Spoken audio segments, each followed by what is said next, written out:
d'envoi de la deuxième journée pour le HBC Nantes. Ne pas rater les grands débuts à Beaulieu avant d'entamer sa saison en Ligue des Champions. Les Nantais ne veulent surtout pas se prendre les pieds dans le tapis face aux Dunkerquois, tenus en échec par Istres à la maison.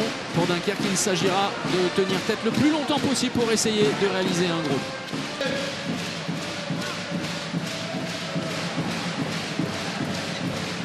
Le travail de Gomet, le tir laser, le tir bowling de Nicolas Clerc pour le premier but à la maison dans la saison du HBC Nantes. C'était aussi l'une des satisfactions de Thierry Anti de voir que l'infirmerie était vide. Ça n'a pas toujours été le cas, loin de là. Quel talent, quelle réussite. Mais incroyable. Il se la crée. Gourdindo, non, pas de faute. Le ballon perdu. Bon coup à jouer pour Baptiste Buteau à droite. Oh, c'est super bien joué. Vraiment. Là aussi, quelle vista de la part du capitaine Baptiste Buteau. Un poste derrière. Barrière, en renversement. Gourdindo. Espeny Hansen qui fait mouche.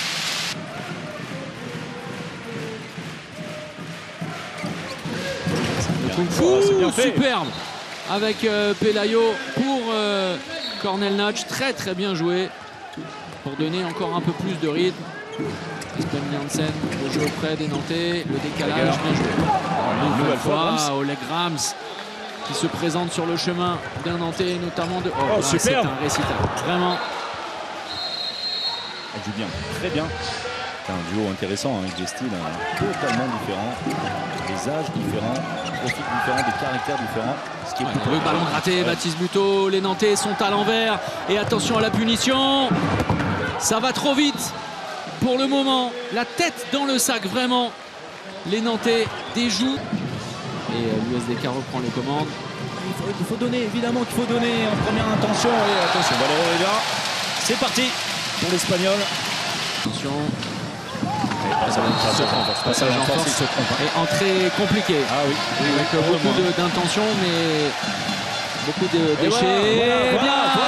La révolte peut-être du HBC Nantes qui n'avait plus été en tête depuis quasiment 45 minutes. Le temps mort de Patrick Casal. Nantes avait été en tête à 3-2 et puis plus rien. La lumière a été retrouvée à Beaulieu. Et le bras là aussi élevé à Nantes de trouver une solution sous peine de rendre le ballon à des Dunkerquois toujours aussi affamés. Le demi-tour contact et bien voilà, plus de...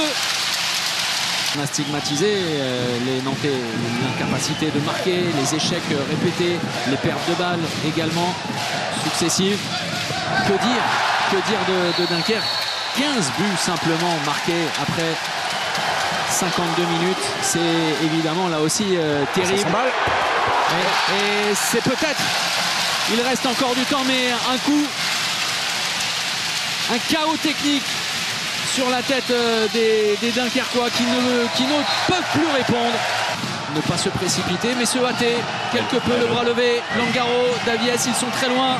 C'est mal embarqué cette attaque. Langaro, superbe pour venir perforer la défense nantaise. C'est une balle de match, clairement.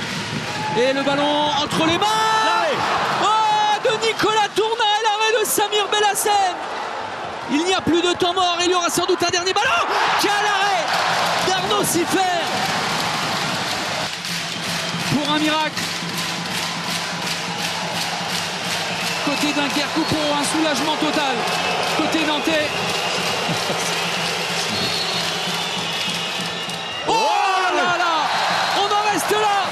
C'est une victoire presque miraculeuse pour Nantes après 60 minutes. Au forceps, le H décroche sa première victoire à Beaulieu. Mais que ce fut compliqué. Dunkerque pourra avoir énormément de regrets.